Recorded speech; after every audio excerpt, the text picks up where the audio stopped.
So hi, everybody. On today's webinar, we're going to be doing a deep dive on KPIs. So we'll be giving you numbers from both the UK, from Tom, and from North America with Tim. So you get a pretty well-rounded view of what's going on in the industry across both of these places. I'll pass it off to them now to give a brief introduction to what they do. Okay, great. My name's Tom Bentley-Taylor. I have a background in technology in the UK. I bought Shortcuts into the UK years and years ago, which is a point of sale, actually became one of the leading ones in Europe. And since then, really been focused on innovation, helping companies launch new online booking apps, stylist apps, and now with probably the best innovation I've seen before, Vish for the color business. Great. Hi, everyone. My name is Tim Howard. So I am the idea came from me with Vish many years ago. From working, being a salon owner, I own 2 salons in my day. I also worked for a major manufacturer, traveling around North America, meeting with hairdressers and salon owners. And this idea sort of came out of just knowing what everybody's pains are, discovering my pains in my salon, but then also seeing it across our industry in terms of lack of control, lack of understanding on our color business and real-time insight. Brilliant. So the key things that we're going to cover off today are around cutting waste, specifically, obviously, color waste. It's been a major problem for salon owners and I think across the industry as a whole, and it still is in many cases. So it's not good for the environment or your business's profits. So that's really sort of a key area for us to discuss. We'll also discuss key data that will help develop your business, benchmarks, differences both in North America to the UK. We'll also discuss different pricing strategies. So particularly in your color business, there are various options. They will generate potentially a lot more profit than you're creating right now in your business, doing the same amount of work and same number of services. Finally, we'll discuss common pitfalls, how you can avoid them, and really sort of get things going. I'll hand over to Tim to tell us a bit more about waste. So what we're looking at, we're going to look at the overall story of waste, where it's coming from and the impact that it has on our environment, but also on our salons. So every year, 15 million pounds or 6.8 million kilograms for us in Canada and Europe of color is wasted and goes into our environment. So that ends up in our landfills, it ends up in our air, and it ends up in our waterways. So we have to look at what that impact is and how we can reduce it. So importantly, what we're doing when we're working in salons is that we are tracking our hair color inventory. So that doesn't mean just in your POS. It doesn't mean just that you're reordering product. It's who's using it, how are they using it? Are they using it most effectively and optimizing the inventory that you have? Also, what are you doing to reduce that waste? Are you reweighing the bowls or readjusting the formulas once the color service has been completed and there's product left in the bowl? And then where are you gaining this insight? So how are you looking into your color usage? How are you analyzing it so that you can maximize your profits and to make sure that you're controlling your costs? So what we're going to look at right now is controlling costs by eliminating waste. We're going to look at a few service categories. The first one we're going to look at is a single process color, which is like a retouch application, which typically in North America is costing between $5 and $7 per application, which translates to about 40 grams worth of color or 1.4 ounces. And what we're seeing is that $1.50 on average across all the salons that we've looked at, which is hundreds, is $1.53 is being thrown away per service. If we go down to the service menu and we look at the other culprits, all over color, 60 grams of the product on average is being allowed for the service, and $2 of that is being thrown away. Half head highlight, 2 scoops of bleach is being used, a massive amount. So the cost right there, if you're looking at 2 scoops of bleach, it roughly costs a salon about $5 US. $2.38 of that is being thrown away, so almost half. And then if we look at toners, toners are typically undercharged, given away, and overused. So we're seeing here that only 30 grams is being allotted or should be allowed for a toner, but $1.78 is being thrown out. So these numbers, I mean, Tom's, it's the same in the UK in terms of the Yeah. product amount, the cost is higher. Yeah, I think you see obviously a difference in pricing, but broadly around the same percentages. I think you see that as an average across a business, but then within that you'll see quite a big variance depending upon who's applying it, who's delivering that service, and of course the client themselves. And what's typical? Yeah, so we're going to just have a poll right now, so everybody's going to be able to answer this. How much of your color inventory do you estimate is wasted? So what are your estimates? So is it less than 25%, 25 to 40%, more than 40%, or you don't know? So everyone just wants to take a few seconds now just to answer the poll, and we'll give you the results from everybody on the call right now. So I'm not sure about you, Tim, but I think the worst I've seen was 53%. Yeah, yeah, definitely. It's definitely up around that number, which is just shocking to salons. I mean, most salons that you interact with, I think it's around 20% of their inventory. But what is staggering to me is that number being so high. And if you think about the other inventory items that we have, so let's say a retail order that comes in, your shampoos and your conditioners. It's unthinkable that you would throw away 25%, 10%. But imagine taking away, like Tom said, 53% of that inventory and not selling it, just throwing it out. It's unimaginable, and our businesses wouldn't be able to sustain it. I think a lot of people do that whole kind of put all the waste into a big bin and then measure it at the end of whatever the period is, the end of the week, or show the team, and it's sort of a shaming thing. But without being able to manage that and see the detail, all you can do is show the waste, and generally that doesn't really make a difference in terms of the waste week on week. No, absolutely. So 53% of the people think that they waste less than 25% of their hair color inventory. 35% are in the 25 to 40% range. 6% they think they waste more than 40%, and then another 6% say that they don't know. And back to what Tom was saying is the methods that we do. So in my salon, we used to have a bucket that we'd throw the color in, and at every staff meeting, we'd pull it up and we'd say, look how terrible this is. And again, like Tom said about shaming, but you can't keep shaming people without offering them a solution. So what is the solution? So what do you do about that waste? And what are you doing to curb it or to curtail it? Yeah, it's quite interesting looking at those percentages actually coming up. And I commonly see salon owners who are saying, yeah, I think we've got a bit of waste, and it's sort of 20%, 15%. Some people say 10%. It's quite interesting when you speak to their team when there's no owner or manager around, and their amount is always much higher, right? Yeah. They're normally saying, yep, 40, 50%, and generally it's somewhere in between. So we'll have a quick look now at data points and how those, how really you can look at the data that you've got right now, really understand it, and your profitability particularly. So where we're looking at this slide here, we can actually see again the different service types that Tim was talking about earlier: the half foils, single process, and toner, the cost per service, gross profit, and your gross profit margin. So I think as well, Tim mentioned initially, you're generally as a salon bundling everything in together to try and work out what this gross profit actually is across all of your services. And so it's very hard to see the detail of what's going on. But what we see is the margins change significantly depending upon the type of process that's being delivered, the service being delivered.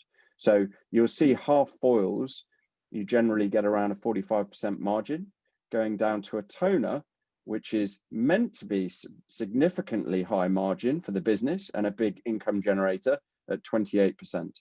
So you've got this huge fluctuation. And what happens is you've actually got some of your services that are subsidizing the others. And as a result, your profitability is relatively low. Okay. So the big challenge really for the business is to try and keep every service at the same profit margin, regardless of the amount of color required, regardless of the client, regardless of the service provider. You want to make a standardized profit margin. Okay, so the profit margin really in a healthy business should sit at 50% across all of those services. And so what we find in many businesses, they need to have a way of mitigating that issue. and that generally is an increase in price, or they'll look at other methods. So it really depends on how much detail that you have. But ultimately, you want to have that standardized pricing across all your services. In addition to that, what you find is across many salons, things like toners in certain salons aren't actually charged for as frequently as they should be. Okay. And that means that those toners, when you look across the whole board, may not be profitable at all. And actually, they can cost the business. Okay. So likewise, we also have services that should be upgraded, but they're not upgraded. So they were booked in for a half head. I ended up doing a 3/4 head, but then that extra charge isn't pushed on.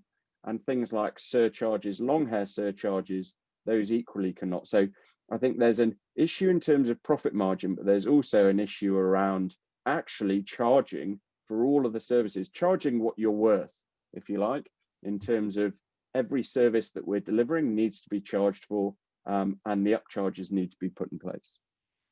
Yeah. I mean, that's a good point, Tom. In my salon, we tracked it over a 1-year period. We gave away $75,000 worth of toners in 1 year. Wow. We would just put them in as a service, or we would forget to charge them. So if that highlight didn't come out exactly the way that I wanted it, or my team wanted it, we'd put a toner in, and the salon would end up absorbing that cost. And quite often, when that customer was leaving, me personally, as the owner of a salon and somebody who had spent years in the industry, I would also forget to update front desk that I've added a toner at times. So once that customer walks out the door, you can't go back and charge them for it, or ask them, say the bill wasn't, properly calculated, because it ends up being a negative experience. But then the salon ends up absorbing that cost. And I guess some of that's choice on the one side in terms of the stylist. Yep. And the stylist saying, right, actually, I know my client really well. They've been with me for a long time. I don't want to charge extra. But then equally, a proportion of that must be because you're really busy, you've run over, you haven't got time, and it's just missed revenue. Well, one of the other things, Tom, that's really important about that is what happens when that guest returns the next time. So let's say I used to travel a lot, so I forgot to charge for that toner. But then that customer comes back with a different hairdresser, and that hairdresser remembers to charge for that toner. To the customer, they've got the same service, but their bill is fluctuating from visit to visit, which again is causing a negative experience. And one of the actual second reason why color customers don't return to a salon is because of the inconsistency. Okay, so it would be good now to talk about how we price for profitability. So how do you actually, what are the options as a business in terms of changing the way that you price so that you are more profitable, that you are consistent, and you're not taking a hit on these potentially high costs in your business? Yeah, for sure. So let's have a look at the 3 different ways that there are to price it. So currently in the industry, what we're seeing most commonly is all-inclusive pricing, that a highlight costs $100 or £100 for the service, and whatever product they use is included. The problem with that all-inclusive pricing is, like Tom was displaying, if there's no insight into it, you've got to, you don't know when it's profitable, when it's not. And one of the most clear examples of that, where it doesn't benefit the salon, is that if you have customers that come in every 6 weeks, but then you've got another group of customers that are infrequent with their visits. So the 6-week customer, great. It's meeting your targets, it's meeting your profitability, but that customer that comes in every 3 or 4 months, why are they being charged the same amount as the customer who's more frequent, more regular?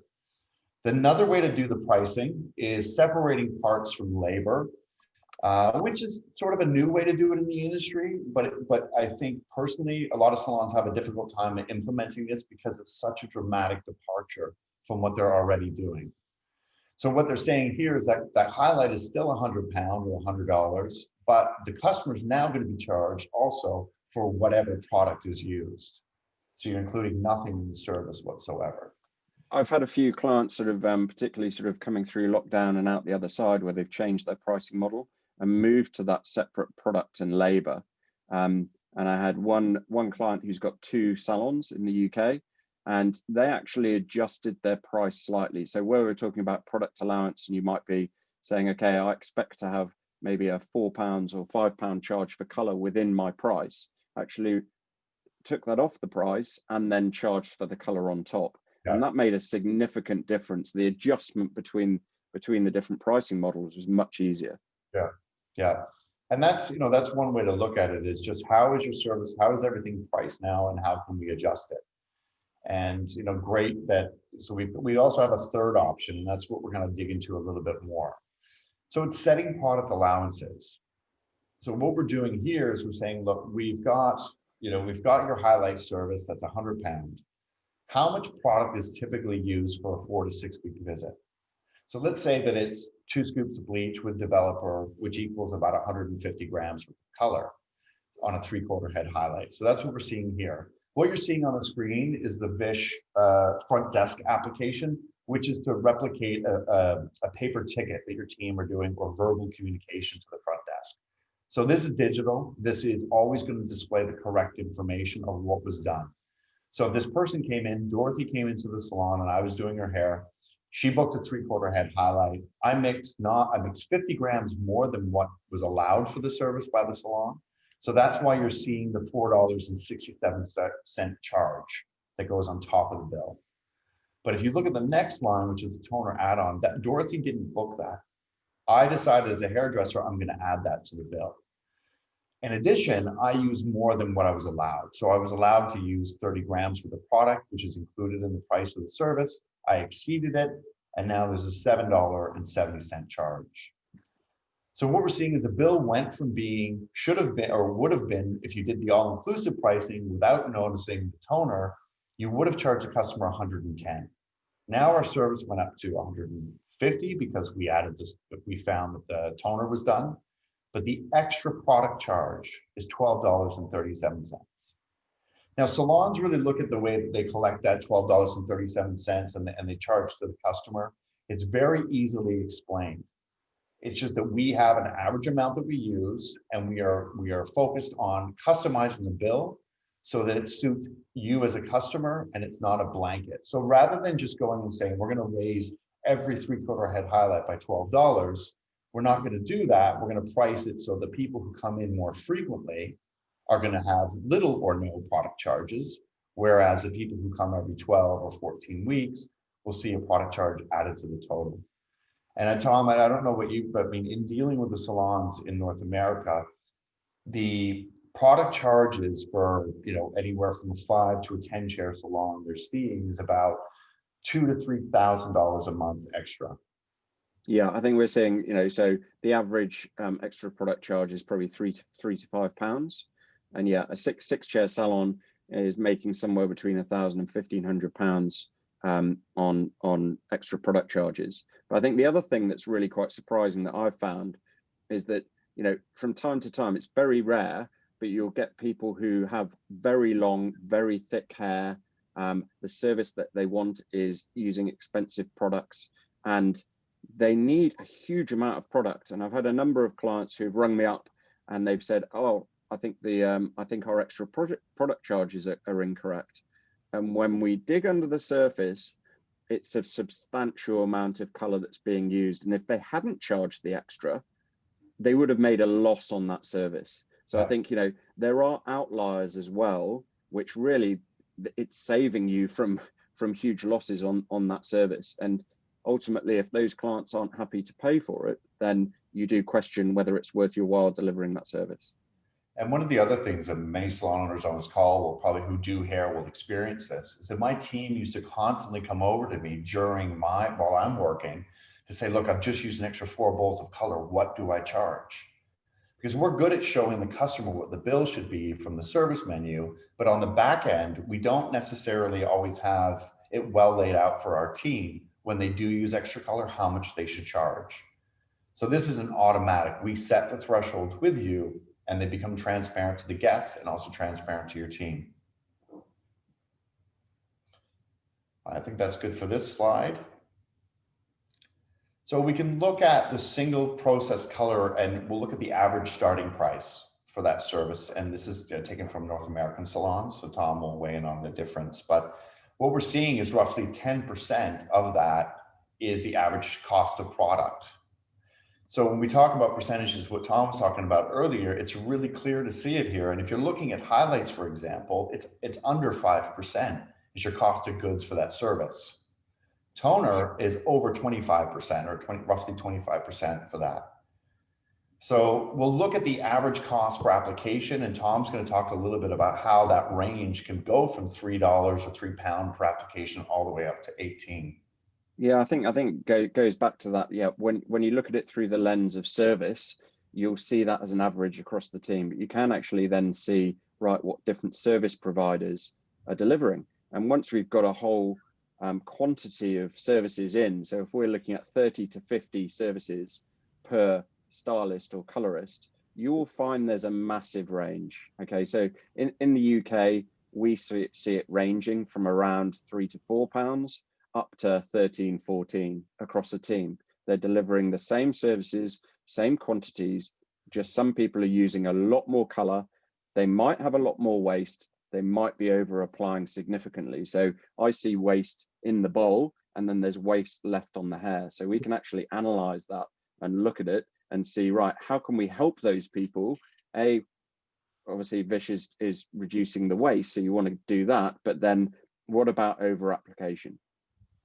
Tom, so what do you see? So the people that are doing the lower ranges of applications, so they're in the lower end of cost of goods for the application, who are they typically? They're the person paying the bill, Tim. Absolutely. You know, they're you know, so you will find other people who are efficient, but typically the owner or manager, whoever's paying the bill, because actually, you know, it makes a huge difference to them. And I think one of the things that we really need to focus on in the industry is, how do you get your team to care more about the color they use? Because at the moment, they're probably getting commissioned on that service. And if they use $3 or $18 or £5 or £12, it makes no difference to them. They're getting the same commission. So how do you get people to care as much as the owner? Because actually it does make a big difference. One of the things that we've implemented and that I'm working with a lot of salons closely just on that point is the product charges. Some salons collect that product charge and it goes back to the house. So if it's a product charge that isn't time-based, meaning you're not adding an extra 15 minutes to the hairdresser's day to apply an extra 20 grams worth of color, that goes back to the salon. And then what the salons are doing is they're setting benchmarks so that, and we'll talk about this a little bit more, but setting a benchmark is that no longer do you get commission on, you know, the bowl of color unless it's time-based, but there's a bonus pool that the salons can get. And that way the salons are able to also eliminate product charges that go to the team, so that the hairdressers are, and that's, in my experience, that's what I found, is that if there are product charges that are coming off their paychecks to cover the cost of color, they're a lot more liberal with how much they mix because they feel like they're paying for it anyway.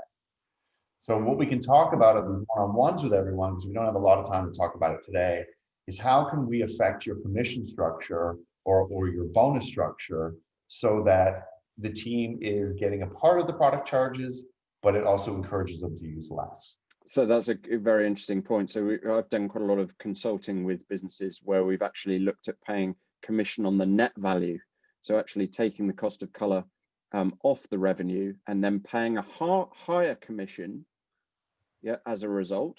So let's say I've got £100 or $100 service and the cost is £10 or $10. So they're getting paid commission on the 90 that's left at a slightly higher rate.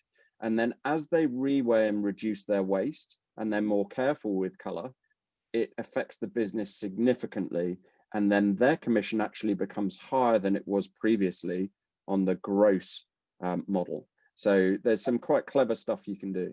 And Tom, that part right there, talking about increasing the commission, is really helpful for salons that struggle with, you know, maybe losing team members to going to a booth rental or attracting new hairdressers to your business, because the commission structure looks higher from the beginning because you structured it properly. Yeah, that sort of retention of the teams is a good point. Great. So we're going to go on to a poll now, and the poll is really, how do you feel about your color spend and orders? Are you in control of those? Okay, so do you actually have a means of capping your color spend, controlling your orders? how do you decide what that is? Are you in control of it? Or does it feel like actually it's a bit of out of control and we just order what everybody needs? So we'll see what you come out there. How is your control of color spend and orders at your salon, Tim? Oh, we just order whatever, whatever the team wanted. So I think, that was it. So in, the busy months, we were great, we were fine. But in the January and February, those parts of the year is when my cash flow is most affected. And I knew it was from my hair color. I'd look at my cash flow, and then I would look at my sink and see that full of color, and then look at my color orders being massive. So there wasn't nearly enough control. No, and I think the other thing is the amount of stock that people hold, right? Actually, if you've got more data on usage, you can actually look to alter the amount that you've got in stock and that you're ordering based on the actual usage that you've got. And one of the things that if you're currently, and I say this to every salon, whether it's a hairdresser that's recording formulas, is if you're writing things down like your inventory to keep track of it, if you're doing pen and paper to do it, you need to switch and have your computer system do it for you. Yep. So we've got the results, and so 50%, half of us feel that they're in control of their color spend and orders, which is fantastic. That's really good. But 50% are either a no or I'm not sure, which I think is, for me, certainly the people that I speak to, is probably representative of the industry here. How about you, Tim? Absolutely. So we'll talk about that a little bit more, and how maybe the way that we're looking at our metrics is deceiving us to think that the hair color ordering is in control. So we can move on to the next slide. So this is exactly where we're landing right now, which is mistakes to avoid. We go to the next slide. And we want to know now, so how you're currently analyzing your color business. It became apparent to me over the last 6 months, but even most recently, I was in a salon here in the United States, and I was talking to the salon owner about their color spend. And he said, well, what we do is we're part of this consulting group, and they tell us that we should be at 7%. 7%, I said 7% of what? Your color services? She said, no, 7% of our sales. And included in that was retail sales. So let's take it that they were $1 million salon. So that means that their annual spend on back bar product usage, which we know the majority of it is hair color, is 7%, which is $70,000. So I said, well, how do you know if you're overspending or not? Because those numbers are being hidden in with your retail, it's being hidden with your spa services, it's being hidden with your hair cutting services. So we started to unpack it. And we started to break down the cost of goods by department. So if they were $1 million salon, let's say 20% of her numbers were retail. So that means there's $800,000 in service. And if they're a successful salon, that is, their benchmark should be 50% of hair color. So now we're looking at $400,000. So from $400,000, you're still spending $70,000 on back bar. Where you should be is you should be under 5%. And we work with salons to unpack the data so that they can analyze their hair color business properly, so that that problem isn't hidden, and that we know that we can get that spend down much, much lower. But because they have it at that such a hidden with all the revenue, they don't know if they're overspending. So it's about discovering the real problem and having the insight and the tools to analyze it successfully. I mean, I would say, Tim, over here, we're probably looking at 15 to 20% of color revenue. So 15 to 20% is cost for that color revenue. And I would say between 3 and 6 months, that's down to a 4 to 5% typically in a salon if they're managing everything correctly. Yeah, absolutely. So yeah, and a common theme that we see is that over a period of time, within 6 months, you're spending, so if your monthly spend, whatever that is you should be able to reduce it by 25% every month and still do the same amount of services. That means your team has more product to work with so that they're able to provide those services, but you're not buying as much as you need to. So funny actually, so I saw somebody today, I was doing some consulting today, and the cost per service had dropped by £3 per service. It had gone from almost £9 to around 6. So that's significant, right? That is significant. So that's just managing, and everybody can do it, right? So that's the good thing. So right, if you go, I mean, those numbers, Tom, that's really where we see salons that we want to get them down to that 5, at least in North America, down to about $5 per application or under. Yep. And I think, when you look at the volume of services that are being done as well and multiply it by that £3 or whatever it is, then, it's a significant reduction. So if you've got figures on your business, then have a look and see how you compare to what we've discussed already. As we mentioned initially, there's a lot of color wasted in America, but in the industry as a whole globally. So I don't see that being any different in other countries. So whether it's Australia, New Zealand, the UK, elsewhere in Europe, we see an average of 27% of hair color is wasted. So at the very least, everybody should be looking at their color spend on a monthly or annual basis and looking what that 27% means in real terms to them. Because nowadays, using technology, you can get rid of that waste, and that will change that cost per application significantly. So those high numbers, what we see, the $3 to $18 range, is that actually those become very uniform relatively quickly in the salon.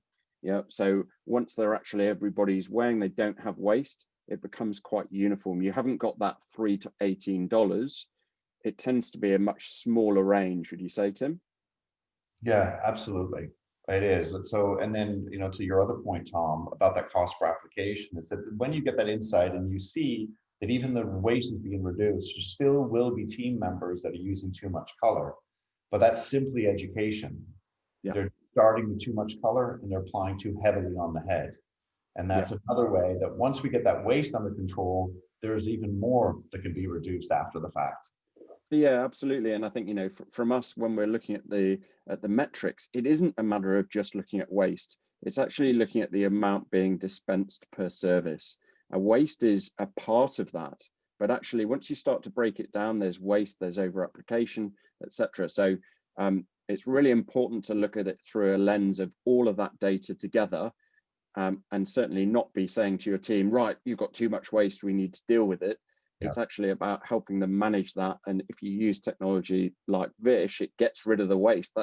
We don't even have to worry about that. It's really looking at other things. And one of the things that we really encourage salons to do when we onboard them and when we continue to consult with them is that you don't actually have a conversation about the amount of waste, because that's a negative conversation. All you need to do is increase the usage so that they're using technology like Vish every time they mix color, and that when they're done with the color bowls, is that they return them back to the scale to calculate what's left.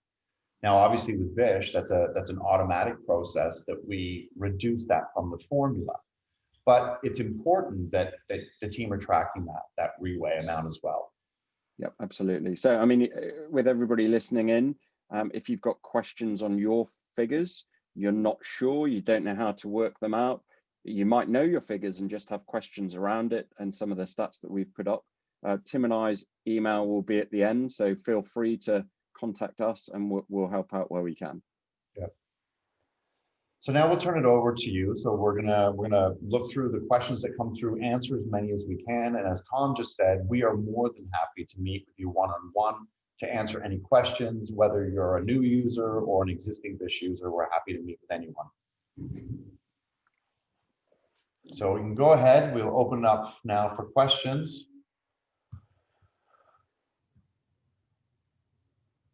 Let me just see. So if everyone shows down, you should be able to ask questions directly. Here we go. This is Daryl Barrett. Oh, he's Daryl Barrett. Hi, Daryl. You're looking forward to your one-on-one this Thursday. So, Daryl started with us, I guess, just, maybe a month or two ago. And we're about, so he started using Vish a couple of months ago. We're about to do our first data review. And already Daryl's salon is at a 93 or 95% reweigh. Fantastic. So you will be able to see, and it's not uncommon in the first quarter, even the first 2 months of using Vish, that you'll see a drastic reduction in your hair color ordering. just by nature of using something, and that your team know that you are properly tracking the color being used, is already going to reduce the amount that they're mixing. The next question is from Susan. Should we be making a profit on our color used, or just getting enough to cover the cost? Do you want to take that, Tom? Yeah, I mean, I feel very strongly about the industry as a whole, and we have a tendency, I think, because it's a creative industry particularly, where we don't charge the right amount, right? And actually, our time needs to be profitable, but also the product that we sell needs to be profitable. If you were to sell retail, you've got a huge amount of retail that's in your salon potentially. You wouldn't dream of selling that off without a profit.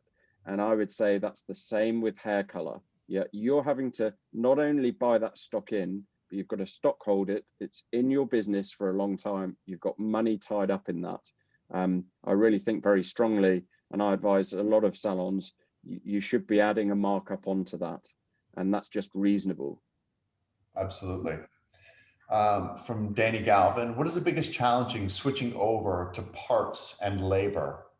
So I think one of it is just depending on how your current pricing model is that it's talking to your customers, changing your pricing menu, is that, you know, you're clear during the consultation process that this is discussed with the customer, and that we're going to give you a price today. So what I typically tell salons, if they're redoing their menu, service menu, if they're posting anything online, is that it's always the cost of the service with a plus and up is always the way that it is, so that you can have that conversation with your customers. So I say that is the biggest challenge.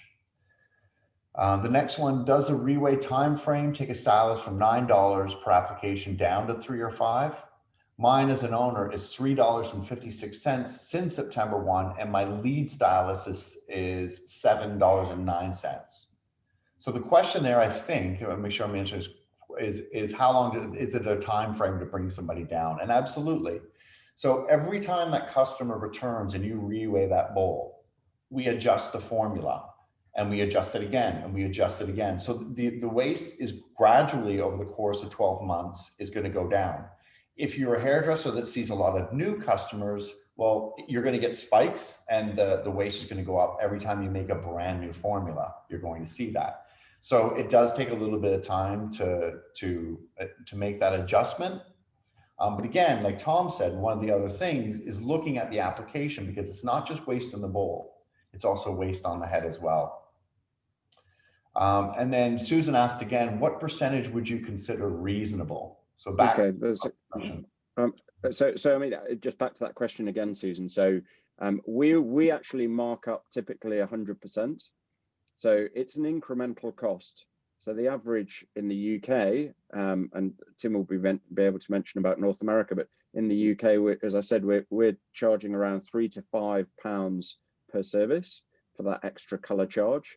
But there's 100% markup because it's incremental. We're actually charging by the gram to the client. So it isn't a significant amount of money, but it does mean that you're profitable. So to give you an idea, I would say a large majority of salons are covering 3/4, if not all, of their color cost in those extra product charges. Yeah, that's absolutely. And that's one of the quick metrics. So if you're dispensing $2,000 or £2,000 a month in hair color, you should be in the $1,500 to £2,000 or dollar range for product charges.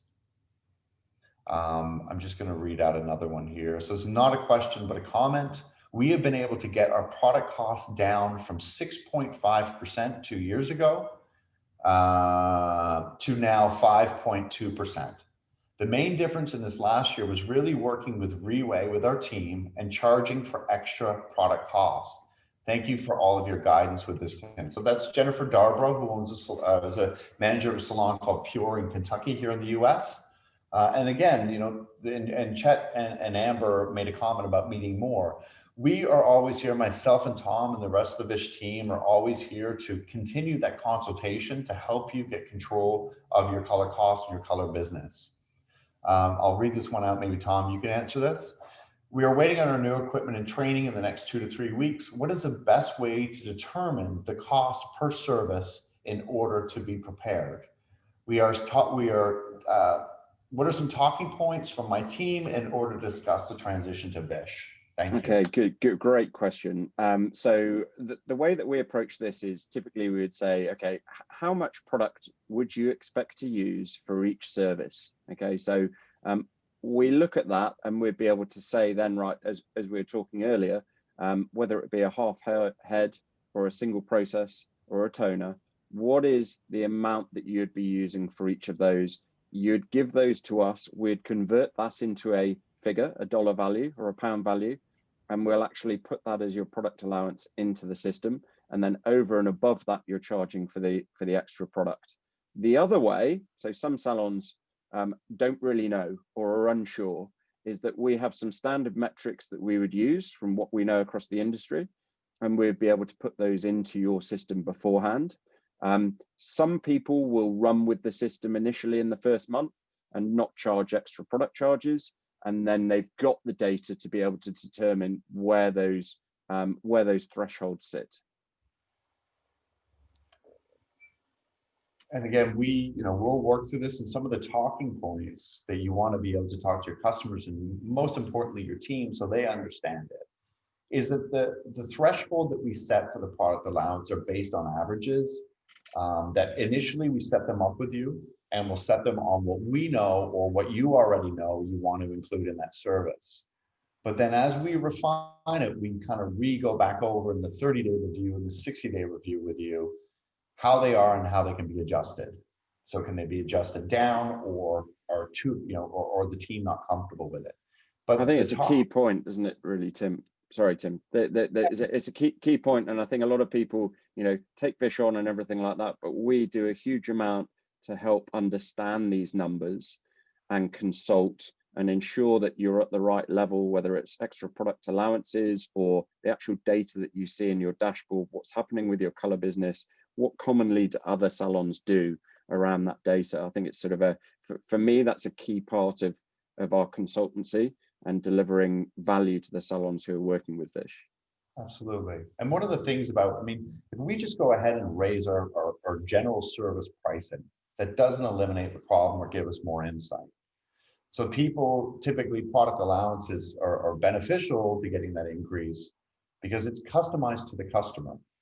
So if I'm somebody with shorter hair or come in more frequently, the price for my services is charged based on what I'm getting done. But somebody who has long, thick, curly hair who doesn't come in as often, that price is also tailored to that customer. So it just becomes fair across the board. And when you explain it to your customers, but more importantly to your hairdressers that way, they really see and get it quickly. So I think that's about everything. I think that's all the questions that we had through. So as Tom mentioned earlier, we're happy to get in touch with you. You can reach out to us and we can set up a meeting. So there's two of my email addresses here on the screen, and Tom as well. Tom is in the UK, so everybody here, so just to know that there is that 5-hour time zone from Eastern Standard in the US. But we really appreciate everybody taking the time today to meet with us. Anything you want to say, Tom? Yeah, no, thank you very much for your time, everybody. And I hope you felt that was valuable. As Tim said, any questions for me, just email me, or you can go onto the website and find our details there as well. And yeah, look forward to hearing from you. Thank you both so much for today. I think it was so informative. I think everybody learned a lot. We got some really, really great questions and a lot to think about. So thank you guys so much for today. We'll be sending out the recording to everybody that attended and anybody who didn't have a chance to watch today. So keep your eye out for that in your emails. Thank you guys so much. Thank you.